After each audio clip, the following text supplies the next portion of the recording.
মুখ্য ভক্তি, তাৰ ভিতৰত শ্ৰেষ্ঠতৰ ভক্তি দুবিধ।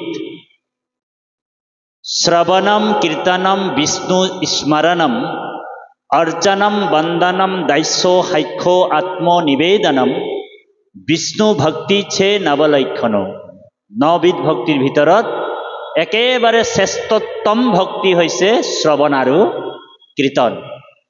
আৰু শ্ৰৱণ আৰু কীৰ্তনৰ যোগেদি ভগৱন্ত পুৰুষক হৃদয়তে অতি সোনকালে, একেবাৰে সোনকালে ভগৱন্তক লাভ কৰিব পৰা যায়। কথা শুনিলেহে গুচে মনৰ শংকা। সেইকাৰণে যেতিয়া কৃষ্ণ কথা শুনি থাকিম, শুনোতে শুনোতে শুনোতে শুনোতে শুনোতে ভগৱন্তৰ নাম গুণ লীলাৰ চৰিত্ৰবিলাক যেতিয়া ভকতে শুনি থাকিব, শুনোতে শুনোতে শুনোতে শুনোতে হৃদয়ত থকা যিমান জাবৰবিলাক আছে, ধ্যান দি শুনিব, কোটি কোটি জন্মৰ পাপবিলাক আছে, সেইবিলাক সকলোবিলাক নাইকিয়া হ'ব।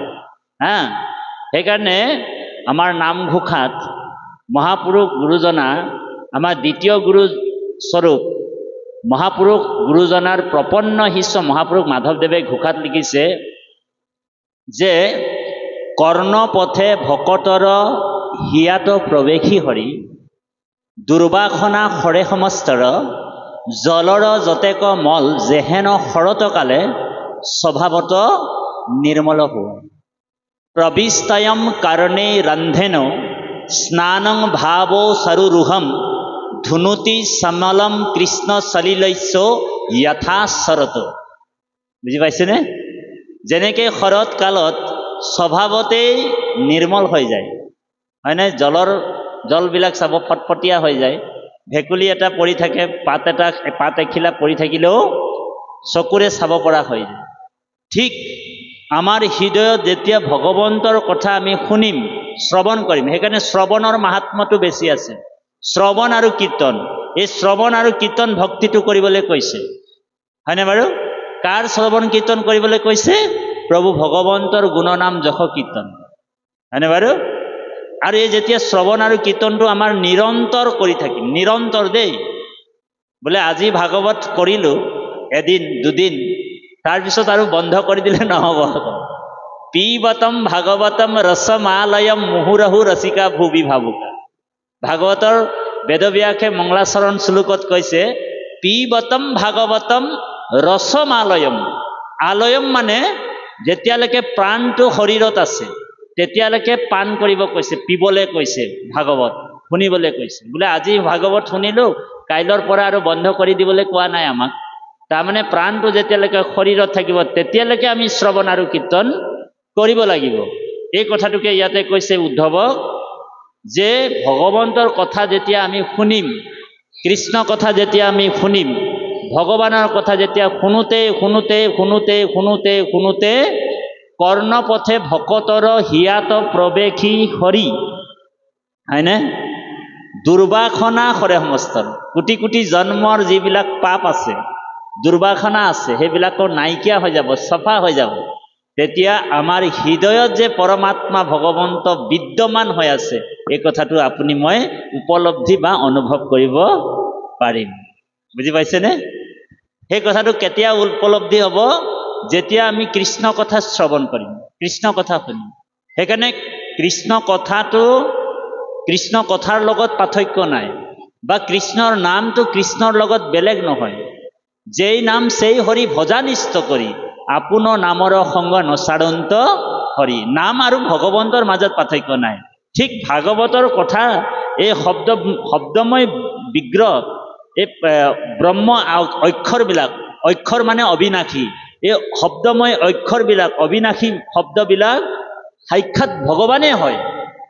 ৰামস্য নাম ৰূপঞ্চ লীলা ধাম পৰত পৰমম এত চতুষ্টয়ম নিত্যম সচিদানন্দ বিগ্ৰহ বুলি কৈছে। এই চাৰিটা বস্তু ভগৱানে হয়। ভগৱানৰ নাম, লীলা, আমি যে লীলাবিলাক শুনিছোঁ, এইবিলাক ভগৱানে হয়। সেইকাৰণে কথা যেতিয়া আমি শ্ৰৱণ কৰিম, যেতিয়া ভগৱানৰ কথাবিলাক শুনিম, ভগৱান আমাৰ হৃদয়ত সোমাব, কথাৰ মাধ্যমেদি সোমাব। প্ৰবিষ্টয়ম কৰ্ণে ৰন্ধেন স্নানং ভাৱ সৰুৰহম, হয়নে বাৰু? ভক্তিৰ সূতাডালত গাঁত খাই কিনি কৃষ্ণ আমাৰ হৃদয়ত সোমাই যাব।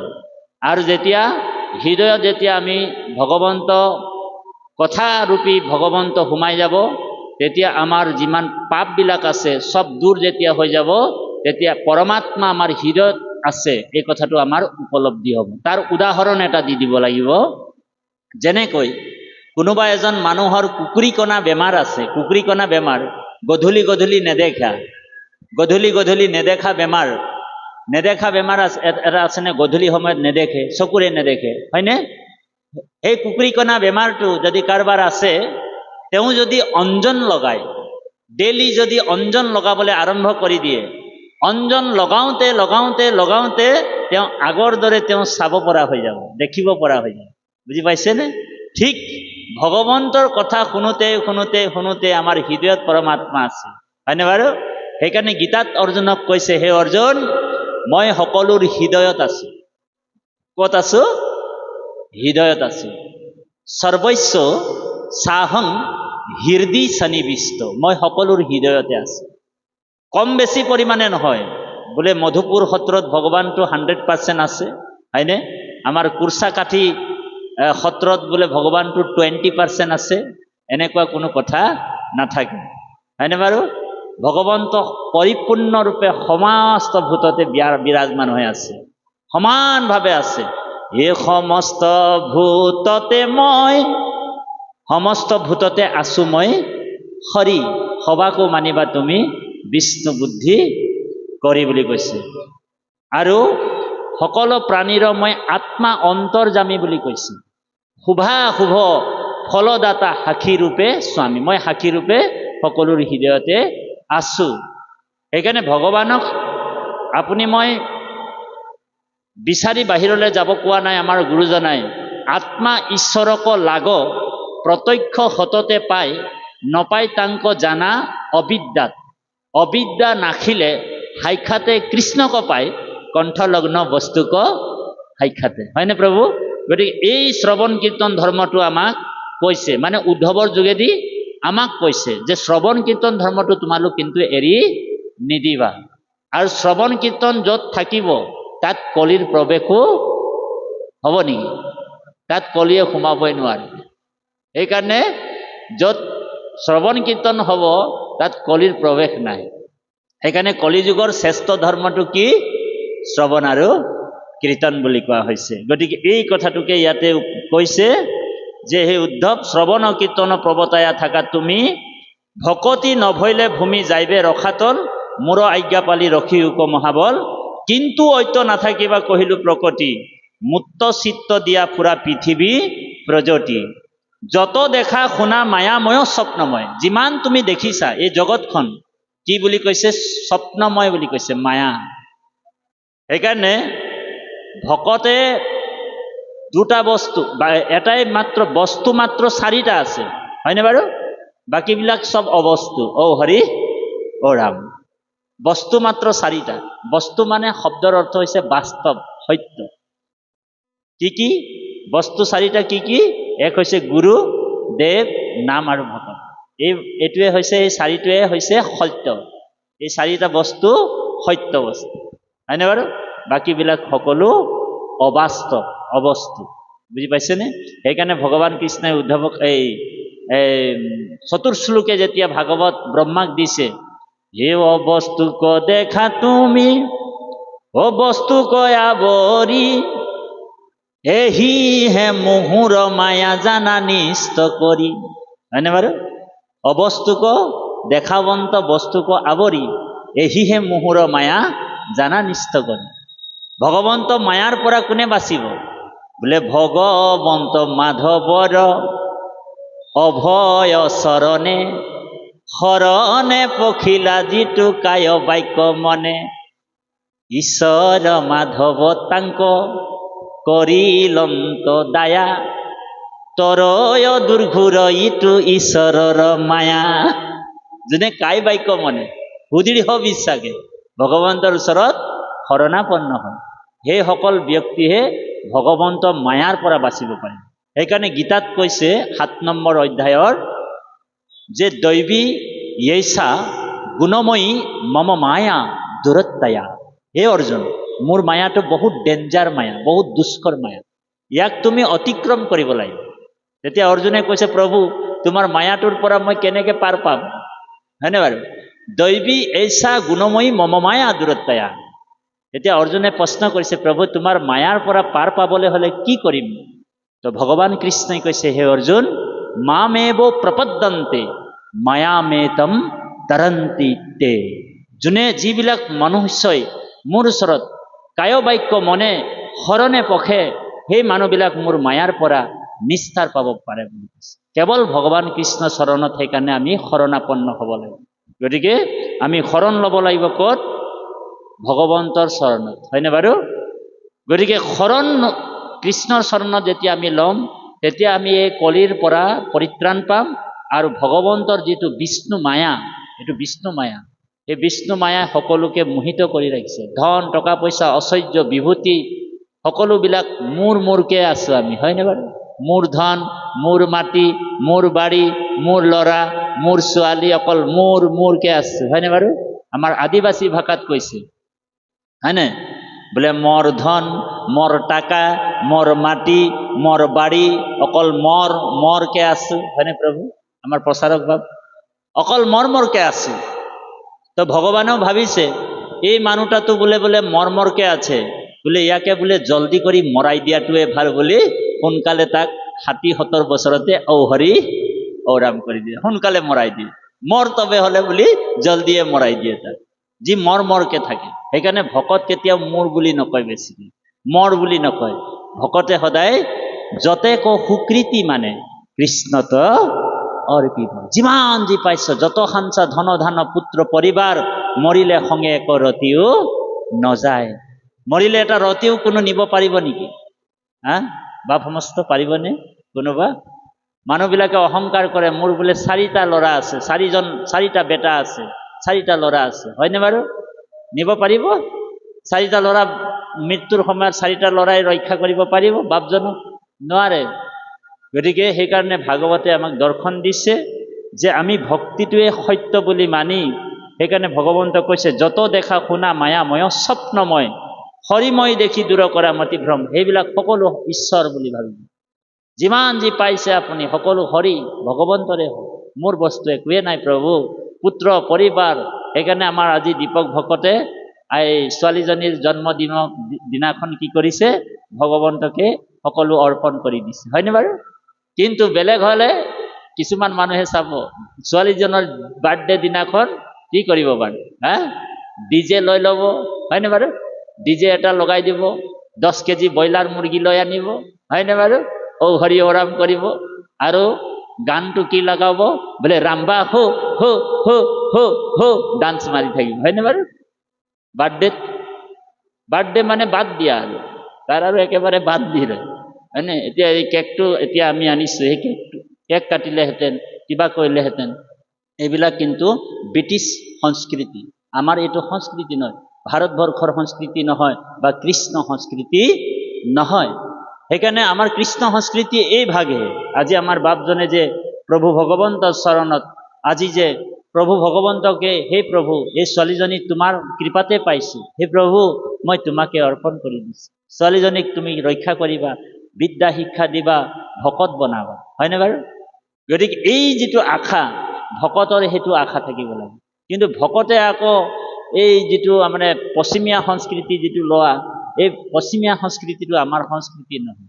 গতিকে কৃপালু বাপাই সমস্ত এই কথাটোকে ইয়াতে কৈছে, জ্ঞান কৰ্ম ভকতি কহিলো কৰি ভেদ, ভকতি পৰম পন্থ দিলো পৰিচ্ছেদ, নাহিকে উত্তম গতি ভকতিত পৰে, নিতে কহু ভকতিহে মুখ বৈশ্য কৰে।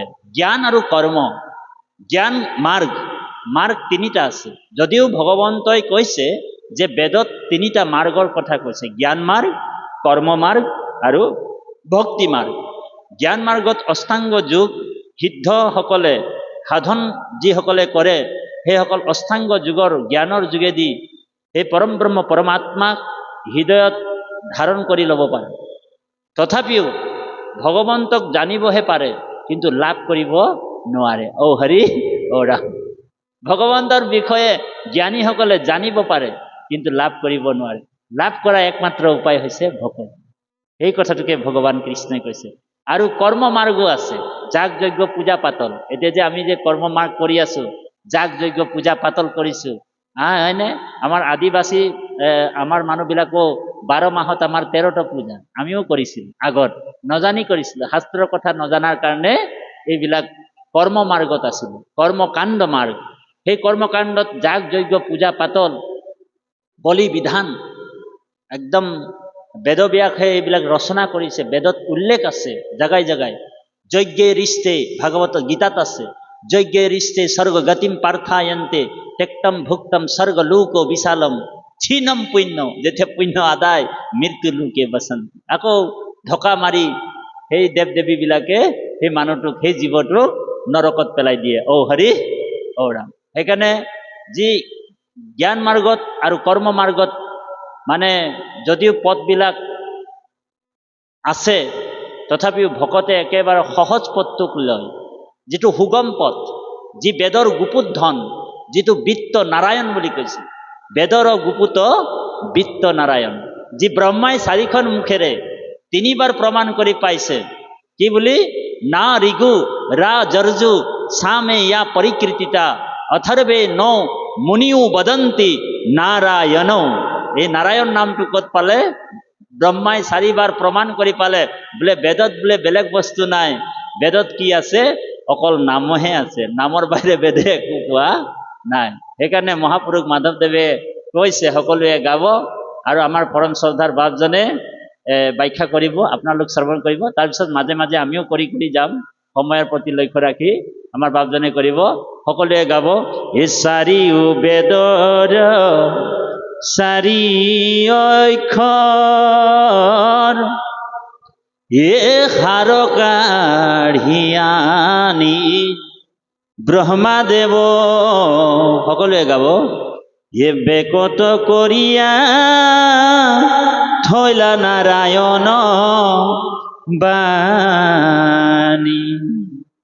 বোলে হেহি নাৰায়ণ নাম লয়া ও শুদ্ধ কৰো আমি চিত্তকায়া,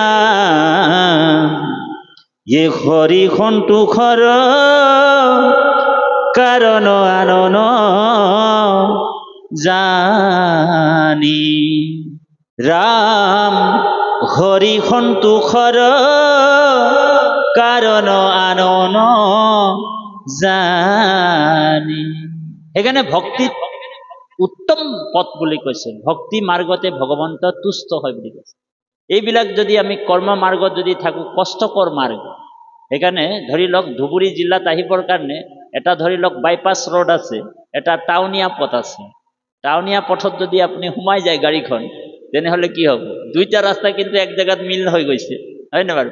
কোনোবাই যদি কয় নাই বোলে মই টাউনৰ পথেদি যাওঁ, তো যাব পাৰে, হয় নে বাৰু? কাৰণ তেওঁকতো বাধা দিয়া নাই। কোনোবা যাগ যজ্ঞ পূজা পাতল কৰিব পাৰে, হয় নে বাৰু? কিন্তু যিটো সেই বাইপাছ ৰাস্তাটো তেওঁ ত্যাগ কৰি যদি টাউনৰ পথটো যদি ধৰি লয়, তেনেহ'লে তাত কি পাব? যাৰ জোঁট মানে বহুত বাধা পাব, বহুত সময় লাগিব। কিন্তু যোৱাটো যাই পাই যাব, কাৰণ গোটেই বস্তুবিলাক কৃষ্ণতেই বিলীন হ'ব লাগে। কিন্তু কৰ্ম মাৰ্গটো দুষ্কৰ বুলি কৈছে, কাঁইটীয়া পথ, হয়নে বাৰু? জ্ঞান মাৰ্গটো কষ্টকৰ, কাৰণ জ্ঞানতো ভগৱন্তই কৈছে জ্ঞানে গতি কহৈ বেদে শুনা তাৰ পৰিচ্ছেদ আছৈ জ্ঞান ভকতিৰ মাজে। ভকতি কৰন্তে আপুনি উপজয় জ্ঞান যোগ চিন্তি মৰে মিছা কাজে। এনেই বোলে যোগ চিন্তা কৰি, এনেই ধ্যান ধাৰণা, ৰামদেৱ বাবাৰ নিচিনা বোলে ধ্যান ধাৰণা কৰি লাভ আমাৰ নাই। বোলে এই ভকতৰ সমাজত বহি অতি আনন্দভাৱে হৰিৰ নাম লয়, প্ৰভু ভগৱন্তৰ গুণনাম শ্ৰৱণ কীৰ্তন কৰিয়ে ভগৱানক লাভ কৰিব পৰা যায়। তাৰ পিছতো বোলে ৰামদেৱ বাবাৰ নিচিনা ক'ত বোলে পাহাৰ পৰ্বতত উঠি সন্ন্যাস ধৰ্ম গ্ৰহণ কৰি কিবা কিবি লৈ কিনি যোগ একদম ধ্যানত বহি গ'লে আমাৰ কোনো ফল নহ'ব বুলি কৈছে। বুজি পাইছেনে? সেইকাৰণে এইবিলাক পথ আমাৰ নহয়। আৰু কলিযুগৰ মানুহে ধ্যান কৰিব নোৱাৰে, যজ্ঞ কৰিব নোৱাৰে, হয়নে বাৰু? আৰু ব্ৰতো ৰাখিব নোৱাৰে। একাদশী ব্ৰত বহুত মানুহে পালন কৰে। আমাৰ আইসকলে কৰে নেকি বাৰু? কিছুমান আয়ে কৰে, একাদশী ব্ৰত। একাদশী ব্ৰত কৰিবলৈ হ'লে 11টা নিয়ম পালন কৰিব লাগে, হয়নে বাৰু? যদি কোনোবা যদি একাদশী ব্ৰত পালন কৰিম বুলি ৰাতিপুৱা গা পা ধুই 6টা বজাতে গা পা ধুই একাদশী ব্ৰত পালন কৰিবলৈ ওলাইছে আই মাতৃ এগৰাকীয়ে, আৰু 10টামান বজাত যদি খুব জোৰকে ভোক লাগি গ'ল, তো প্ৰথমে ব্ৰহ্মা কৰিলা ঋষি পাছে জানিলন্ত বেদ হবে সপ্ত ঋষি। কৃষ্ণ উদ্ধৱৰ কথাখিনি সুন্দৰভাৱে কৃষ্ণই জনাত কৃষ্ণই এতিয়া ক'বলৈ আগবাঢ়িলে। মাধৱে বুলন্ত সখী কোনেও সিদ্ধান্ত, তুমি যিটো বিচাৰিছা তাৰ সিদ্ধান্তটো মই তোমাক দিবলৈ ওলাইছোঁ সেই উদ্ধৱ, কাৰণ তুমি মোৰ একান্ত পৰম ভক্ত, কাৰণ তোমাৰ অবিহনে মোৰ কোনো হ'ব নোৱাৰে। ভকতেহে মোৰ হৃদি জানিবানি ছয়, ভকত জনৰ জানা আমি সেই হৃদয়। কাৰণ ভাগৱতৰ 10ম স্কন্ধত স্বয়ং কৃষ্ণই উদ্ধৱক এই সিদ্ধান্তটো দিছে, তোমাৰ হৃদয়তে মই থাকো, তোমাৰ হৃদয় এৰি মই কেতিয়াও আঁতৰি আহিব নোৱাৰো, কাৰণ এই সবাতো অধিক মোৰ তুমি প্ৰিয়তম, নাহি আন বান্ধৱ ধব তুমি তুমি মোৰ প্ৰিয়, তুমি মই একান্ত সুহৃদৰ বান্ধৱ, তোমাক থাকি মোৰ কোনো হ'ব নোৱাৰে। সেইকাৰণে উদ্ধৱ পূৰ্ব প্ৰলয়ত নষ্ট ভৈল বেদবাণী, কহিলো ব্ৰহ্মাত মই উদ্ধাৰি আনিম। যে পূৰ্বতে বেদসমূহ সমস্ত নষ্ট হৈ গ'ল, কাৰণ সমুদ্ৰ জলৰ মাজত সেই বেদবিলাক আছিল, আৰু মই কি কৰিলোঁ, মৎস্যৰূপে অৱতাৰ ভৈলে প্ৰথমত উদ্ধাৰিলা বেদ প্ৰভু প্ৰলয় জলত। যে মৎস্যৰূপ ধাৰণ কৰি এই বেদসমূহ উদ্ধাৰ কৰি আনি মই ব্ৰহ্মাক অৰ্পণ কৰিলোঁ, আৰু ব্ৰহ্মা আগত এই সমস্ত তত্ত্ব কথাখিনি ব্যক্ত কৰিলোঁ। বেদে যেন কয় তাক শুনা প্ৰাণ সখী। বেদে কি কয় জানানে? তোমাক মই কওঁ, তুমি শুনা সখী। হে ৰাসখী মায়াময়ী বেদ ধৰ্ম সবাক উপেক্ষী, কেৱলে আমাতো মাত্ৰ লৈবেক শৰণ, হৈবেক কৰ্মমল তেজেই তেবেকে প্ৰসন্ন। বেদে এটাই কথাই কৈছে, মোতে ভজা, মোতে শৰণ লোৱা, মোতে তোমালোকে চিত অৰ্পণ কৰি কৰ্ম কৰা। আৰু সেইষাৰ কথাকেই গীতা শেষত কৃষ্ণই অৰ্জুনৰ আগত কৈছিল, আৰু ভাগৱতৰ 10ম স্কন্ধত কৃষ্ণ গোসাঁই উদ্ধৱ মহন্তক কৈছিল, হে উদ্ধৱ, তুমি যে মোতে শৰণ ল'ব লাগিব, শৰণৰ তত্ত্বটো এনেধৰণে হ'ব লাগিব। এৰা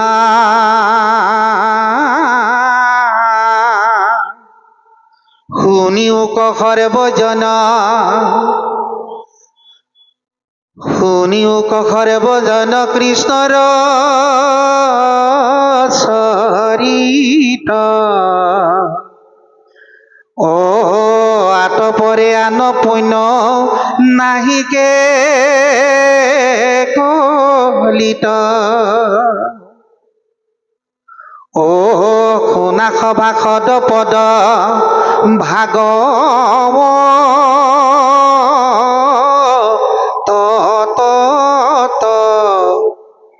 ଏହି କଥା କହିଲା କୃଷ୍ণে গীতাৰ অন্তত এ আন ধৰ্ম এৰি এক হৰণ খাই খাত সুদৃঢ় বিশ্বাসে সখী লয়ুত মাত নকৰিবা ভয় হেৰা কৰো অংগীকাৰ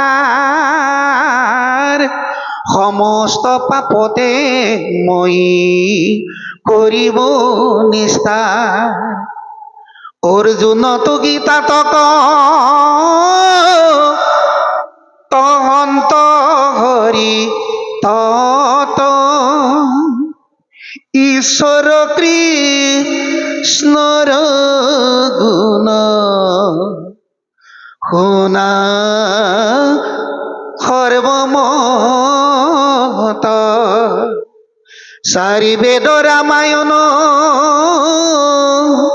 পুৰাণ ভাৰত হৰিকে কৰে হবে সমস্ত শাস্ত্ৰত গতিকে সমস্ত বেদ বেদান্ত সমস্ত তত্ত্ব কৃষ্ণই শ্ৰেষ্ঠ বুলি সিদ্ধান্ত দিছে।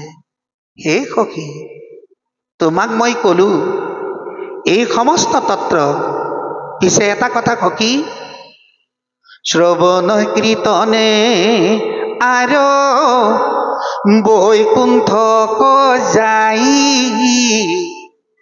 ধৰ্ম অৰ্থ কাম মুখ হবে ইয়াতে পাই ব্ৰহ্মায়ে পাঠিলা পৃথিৱীৰ দেখি তাক লৈলা দৈৱ কিৰ উদ ৰত হৰি বাস ধৰ্ম অৰ্থ কাম মোক্ষ এই চতুবৰ্গৰ সাধনাৰ ফলত যে আমাৰ বৈকুণ্ঠ প্ৰাপ্তি হ'ব পাৰে, সেইকাৰণে হে বাপাইসকল, আমি নাম গাব জানিলেই নহ'ব, নাম শুনিলেও নহ'ব, কিন্তু আমাক কৰিব লাগিব কোনটো? ভাই মুখে বোলাৰাম হৃদয় ধৰা ৰূপ এতেকে মুকুতি পাইবা কহিলো স্বৰূপ।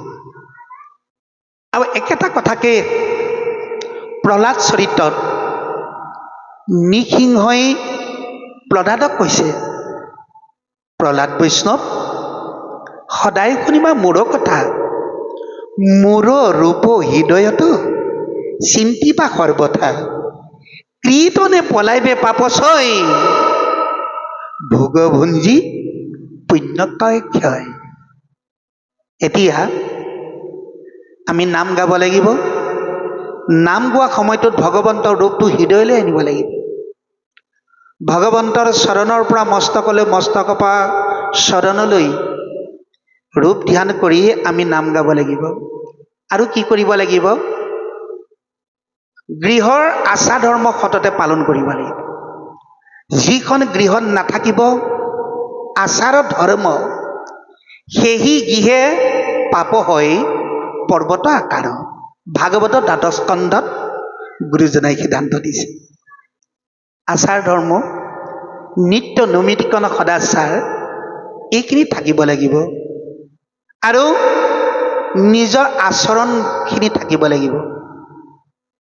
আৰু ভক্তি, সেইখিনিৰ দ্বাৰাই ভক্তিত উপজিব বুলি কৈছে। এতিয়া কৃষ্ণই কৈছে উদ্ধৱক যে ভকতি নকৰিলে মোৰ চৰণত গতি হ'ব নোৱাৰা। উদাহৰণ কি জানেনে? গুৰুজনাৰ দিনত এই কুৰুলা বাহৈ আটাৰ গৃহত নাম সেৱা হৈছিল। এগৰাকী বাটৰুৱা আয়ে নামৰ ধ্বনি শুনি সেইখন গৃহলৈ গ'ল। গৃহখনলৈ গ'ল, নামৰ অন্তত শৰাই বিসৰ্জন হ'ল, মাহ প্ৰসাদ ভাগ আহিলে আৰু সেই আইগৰাকীক প্ৰসাদৰ ভাগ এটা দিলে। তেতিয়া আইগৰাকীয়ে কৈছে, আপোনালোকৰ ইয়াত থকা সমস্তজনে ভকত, আপোনালোক ভকত ভাগৱত, কিন্তু আপোনালোকৰ ভকতি নাইকিয়া প্ৰসাদ হ'লে আমি গ্ৰহণ কৰিব নোৱাৰোঁ। এয়া প্ৰসাদ লৈ যাওক। আইগৰাকীয়ে প্ৰসাদ নোখোৱাকৈ সেই ভকতৰ সংগ ত্যাগ কৰি তেওঁ নিজৰ স্থানলৈ গুচি গ'ল।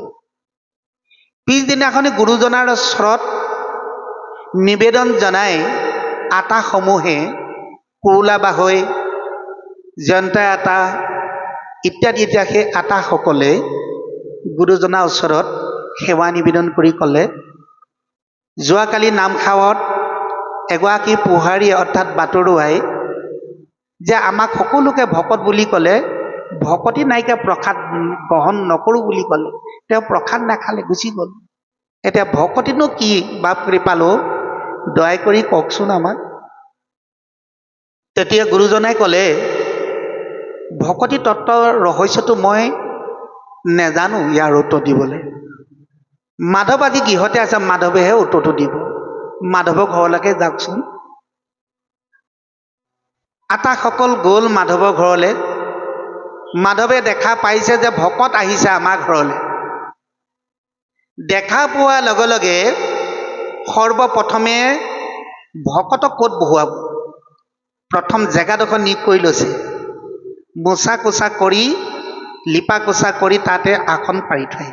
ভকত দেখিলে বোলে 4জন আহিছে, 4জনৰ কাৰণে 4খন আসন পাৰি। তাৰপিছত এটা বাল্টিনত পানী লৈ আনিলে আৰু এখন পিয়া লৈ আনিলে, এটা মগ লৈ আনিলে আৰু মুখ প্ৰসলন কৰিবৰ কাৰণে এটা পাত্ৰত পানী এক্সট্ৰাকৈ আনিলে। পাদ্য আৰু অগ্ধয়। পাদ্য মানে পদ প্ৰসলন কৰা, অগ্ধ মানে মুখ প্ৰসলন কৰা, আৰু পিয়া আকৌ আমি নিজে ব্যৱহাৰ কৰা পিয়া থাকিলে নহ'ব। পিয়া আমাৰ ভকতক পদ প্ৰসলন কৰা পিয়াখন গুৰুগৃহত থৈ দিব লাগে, হাত দিলেই পোৱাকে বাহিৰৰ পৰা। সেইখন পিয়া তাত থাকিব লাগে। সেই পিয়াখন আনি ভকতক 4জনক পদ প্ৰসলন কৰিলে, মুখ প্ৰসলন কৰিলে, ধূপ ধূনাই সুমণ্ডিত কৰি ভিতৰলৈ লৈ গ'ল। এতিয়া ভকতজন আহিলে, ভকতজনক এতিয়া প্ৰথম কোনটো কৰিব লাগিব সেৱা? পানীয়ে প্ৰাণ, প্ৰাণীয়ে বায়ু। ইমান দূৰ অতিক্ৰম কৰি আহিছে, তেওঁ অন্তকণ্ঠ ভকতসকলক শুকাই আহিছে। কি কৰিব লাগিব? হাতী খুজীয়া বাতি, কাঁহৰ বাতি এবাতি এবাতি পানী দিছে খাব। পানী খালে। খোৱাৰ পিছত ধূপ ধূনা সুমণ্ডিত কৰি গুৰু স্মৰণ কৰি প্ৰাৰ্থনা আৰম্ভ কৰিলে। আজি মোৰ গৃহ, আজি মোৰ গৃহ তীৰ্থটো অধিক, প্ৰবৃত ভৈলাও শেষ, যিহেতু সাক্ষাতে জগতৰ গুৰু, আপুনি ভৈলা প্ৰবেশ, তোমাৰ চৰণ সেৱাৰ গোবিন্দ, নজানো একো পাই, যিমতে সেৱাত ৰহিব কৰোণা কৰিতে হৰি জোৱাই, কৰিতে হৰি জোৱাই। বিশেষ আজি আমাৰ গৃহত আপোনাসৱ দেৱৰো দুৰ্লভ। আপোনাসৱৰ পদধূলিয়ে সুবৈকুণ্ঠত পৰিণত কৰিছে। সেই আটাসৱ আপোনাসৱে বক্তব্য কৰক যে আপোনাসৱ আগমনৰ অভিপ্ৰায় কি কওকচোন দয়া কৰি। তেতিয়া কথাষাৰ আগবঢ়াই দিলে, যোৱাকালি আমাৰ ঘৰত নাম সেৱা হৈছিল। নামত বহুতো ভকত আহিছিল আৰু এগৰাকী বাটৰুৱা আই আমাৰ ঘৰত উপস্থিত হ'ল। প্ৰসাদ ভাগ কৰাৰ সময়ত প্ৰসাদৰ ভাগ এটা দিয়াত তেখেতে ক'লে, আপোনালোক ইয়াত সমস্ত ব্ৰহ্মময় কৃষ্ণময় মহাভকত আপোনাসৱ ভাগৱত, আপোনাসৱ সকলোৱে যেতিয়া ভকত, ভকতি নাইকিয়া প্ৰসাদ গ্ৰহণ নকৰোঁ বুলি আইগৰাকীয়ে প্ৰসাদ নোখোৱাকৈ গুচি গ'ল। গুৰুজনাক সোধাত গুৰুজনাই এই ভকতিনো কি, আমি যে সকলোৱে ভকত, ভকতিনো কি, এই ভকতি তত্ত্বটো গুৰুজনাই আপোনাৰ দ্বাৰাই ক'ব বুলি পঠালে, দয়া কৰি কওকচোন। তেতিয়া কান্দি কান্দি কাকুতিৰ প্ৰাৰ্থনাৰ দ্বাৰাই যে মহাপুৰুষ মাধৱদেৱে আতাসকলক সেৱা জনালে। ভকতি মিনতি প্ৰণতি নাজানো হৰি হে, মোত পৰে জ্ঞান শূন্যহি, নমতি নাই ৰাম ৰাম। তুমি প্ৰভু কৃপা ৰখেৰ সাগৰ হৰি দিও মুকটোৱা পদ ইয়াতলে ঠাই ৰাম ৰাম। দিও মুকটোৱা পদ ছায়াতলে ঠাই ৰাম ৰাম। কৃষ্ণ আতাসৱ এই ভকতি তত্ত্বৰ উদ্দেশ্যে আমি একোৱেই নাজানো, আমি মহামূৰ্খ অজ্ঞান। গুৰুজনাই কৃপালু গুৰুজনাই জানেই, জানি আমাসৱক আকৌ পৰীক্ষা কৰিছে। দয়া কৰি গুৰুজনাৰ ওচৰলৈকে যাওক, তেৰাই আপোনাসৱক উত্তৰ দি কৃতাৰ্থ কৰিব। তেন্তে আমি মেলানিয়াহে মাগিলোঁ আৰু। আতাসকল আগবাঢ়িছে আৰু মাধৱে কান্দি কান্দি কান্দি কান্দি বহুত দূৰলৈকে আগবঢ়াই থবলৈ গৈছে। কাৰণ দেৱোতো তীৰ্থটো ভকতে বৰ, ভকতক ভজিলে গৈছে কৰ্মজাৰ। ভকতত থাকি শ্ৰেষ্ঠ কোনো হ'ব নোৱাৰে, কৃষ্ণত থাকিও কৃষ্ণও শ্ৰেষ্ঠ হ'ব নোৱাৰে ভকতত থাকি। সেইকাৰণে ভকতৰ তত্ত্বটো মহাপুৰুষ মাধৱদেৱে বুজি পাইছে। সেইকাৰণে ভকতক বহুত দূৰলৈকে কান্দি কান্দি থবলৈ আগবঢ়াবলৈ গ'ল আৰু চকুৱে ৰিণিকি দেখালৈকে তেওঁ তাৰ পৰা অহা নাই, চায়ে আছে চায়ে আছে। আৰু তাৰা সমস্ত মাধৱৰ প্ৰতি যিটো সপ্ৰেম, এই সপ্ৰেমটো পোৱাৰ লগে লগে তেওঁলোকো উলটি উলটি চাই চাই গৈয়ে আছে গৈয়ে আছে। সদুৰ শেষত আতাসকলে মাধৱক এৰি থৈ গুৰুজনাৰ ওচৰ পালেগৈ। গুৰুজনাৰ ওচৰত সেৱা কৰি ক'লে, বাপ কৃপালু, উত্তৰভাগ আপোনাকে দিবলৈ কৈছে, ভকতিনো কাক বোলে, গতিকে দয়া কৰি আমাক কৃপা কৰক। মাধৱেনো কি কৰিলে কওকচোন। এই মাধৱে কৰা নিয়মখিনি সমস্ত গুৰুজনাৰ আগত বিৱৰি ক'লে। যোৱাৰ লগে লগে দেৱৰো দুৰ্লভ ভগৱন্তই যেন তেওঁলোকৰ ঘৰলৈ আহিছে। অহাৰ লগে লগে পদূলিৰ মূৰতে পদ প্ৰক্ষলন কৰি মুখ প্ৰক্ষলন কৰাই ধূপ ধুনাই সুমণ্ডিত কৰি আসনে ভূষণে সুমণ্ডিত কৰি নানা ভক্তি ৰসত প্ৰাৰ্থনা জনাই কান্দি কান্দি তেওঁ সেৱা জনাইছে।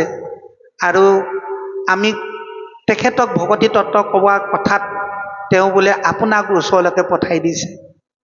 সেই ভকতি সেয়াহে। সেই পোহাৰীগৰাকী আপোনালোকৰ ঘৰলৈ গৈছিলে, আপোনালোকক কোনোবা এজন ভকতে সেৱা সভা কৰিছিলে নি বাৰু? নাই কৰা। মাত এষাৰ মাতিছিলে? নাই মাতা।